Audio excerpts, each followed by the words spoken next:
What's up, you guys? Thank you for joining me. We're here inside of the gym, and I'm excited to bring you guys 30 videos in 40 days. All right? By the time the holidays roll around, you're going to have 30 videos by the holidays. 30 videos, fitness, motivation, nutrition, whatever. Any topic that I can think of that you can use to get stronger. I wanted to start by doing something interesting, but also useful. And I thought, like, what can I talk about? So on day one, we're going to cover something that I know a lot of you have come to me and other coaches about. This is going to sound real familiar. It's the pull-up bar, all right? So I've had a bunch of pull-up bars in here. This is the one I'm going to use right here. You guys might want to do one pull-up, all right? And I've seen people being able to do a ton of pull-ups. You know, David Goggins does hundreds. And then I've seen people who have built themselves up. So I want to talk about it. And here's what we're going to talk about. First off, is that impossible? Is it stupid to be like, yo, I want to do a pull-up? Is it damn near impossible? Do you just have to like practice every single day of your life? And then maybe it's genetic or something. Is it magic? Who knows? Is it doable? Once we say yes, it's probably doable. How are we going to do it? All right? And all the methods that you've tried, that I've tried, is it doable? All right? That's what we're going to cover. So beautiful, right? I got the rotator cuff that's been bothering me, so I'm going to do pull-ups today. Just a few. And because it is bothering me, I'm not going to do as many as I normally do. I like doing pull-ups. I like doing pull-ups. I've loved it. I love plyo pull-ups. Guys that I've trained with, women that I've trained with, we get into pull-ups. We do weighted pull. I love pull-ups. So let's talk about it really quickly. Let's approach the bar. Okay, so here we are at the bar. I have another one over here. This pull-up bar is it's lower. All right. If I can reach up and grab it right here, I'm good to go because my arms are fully extended. Real quick, when we talk about pull-ups, we're talking about dead pull-ups. We're not doing the alligator arm version where I keep my arms kind of kinked the whole time and bounce. We're not doing the leg kip thing where you're doing crunches in midair. We're doing marine style dead hang pull-ups. All right, so there I just did one. Is it doable? How hard is it? There's actually a study on this. There's a study on this, okay? So let's talk real quick. If I want you guys to do a pull-up, I'm going to get you started with this. A number of bands. Those bands are going to take a percentage of your body weight. Maybe it's 5%, maybe it's 20%. Maybe if we add them all together, it's like 50% of your body weight off so that you can do your full pull-up. And then from there, we know that we can get that work in with the pull-up, right? This is a lot easier. In fact, can I do it? Okay. So I did 80% over one arm pull-up with this band, which means the band, it's doing its job. Obviously, it's taking a percentage of the body weight off. So this is a good way to get started, isn't it? But how do we know we're actually being effective? It feels great to do like 15 pull-ups, but if I add all these bands in the room on here and we're doing a ton of pull-ups, is that defeating the purpose or am I getting stronger? The study on this, try to find a correlation between push and pull ratios to see what was stronger, and then, because like you're lifting 100% of your body weight, that's your whole body. So your front and your back are probably equally as strong, right? No, it's not the case.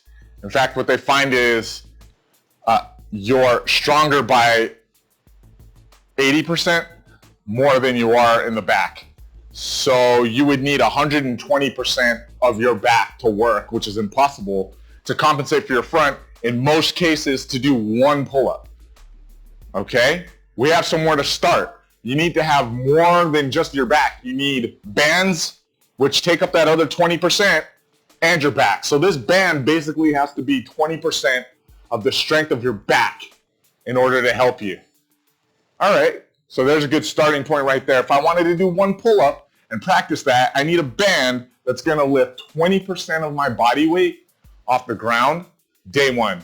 But what if we don't have bands? In fact, what if the only time you need to work out in order to do that, you don't have time to go to the gym, and you want to work on this on your own? Well, what are we going to do? So now that we know that, hey, we answered the first question, is it possible? Yeah, you get a band. You get a band that's going to lift 20% of your body weight. Yeah, we know it's possible if you get a band that's 20%, that's going to take up about 20% of your body weight. You might be able to get just one off. And then if it's 30%, you can get 2, 3. There's your scale right there. So if I go ahead and work with this one, but let's say I don't have time to go to the gym all the time, what are we going to do? Well, we already talked about it, right? And the answer might actually be right here on the floor. And what I mean is, we don't got to go to the gym. We can work at home with body weight. I mean, if you're pulling out your TRXs and you're doing your rows and stuff like that, you might be able to get there, but to what percentage?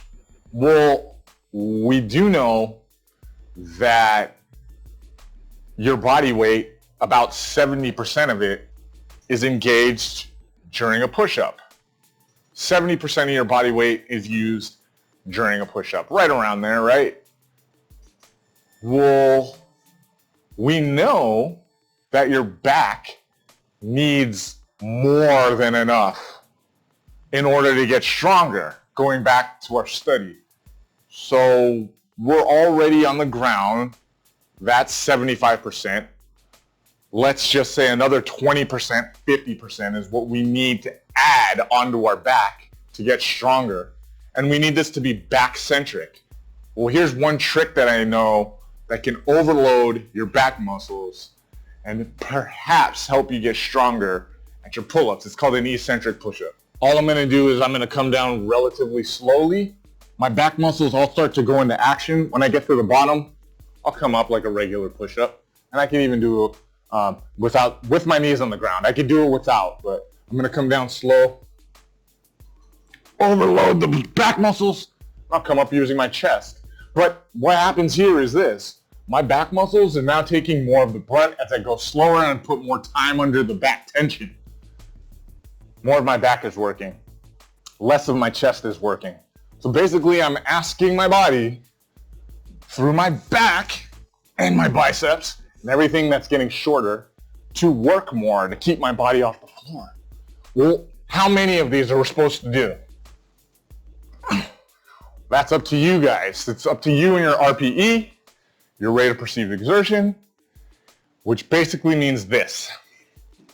How many seconds is it going to take you to get to the floor? You want to do 3 seconds? You want to do 5? You want to do 10?